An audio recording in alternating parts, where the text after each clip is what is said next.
சிவகங்கை மாவட்டம் இளையான்குடி அருகே உள்ள குணப்பனேந்தல் கிராமத்தில் அமைந்துள்ள 300 ஆண்டுகள் பழமை வாய்ந்த புனித மிக்கேல் அதிதூதர் ஆலய 153ஆம் ஆண்டு புனித வணக்கமாதா பெருவிழா வெகு விமரிசையாக நடைபெற்றது.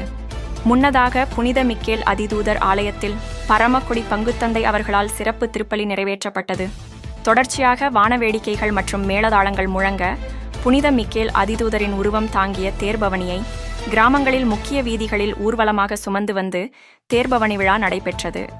இவ்விழாவில் 1000க்கும் மேற்பட்ட கிறிஸ்தவர்கள் பங்கேற்று சிறப்பு கூட்டு திருப்பலியில் ஈடுபட்டனர்.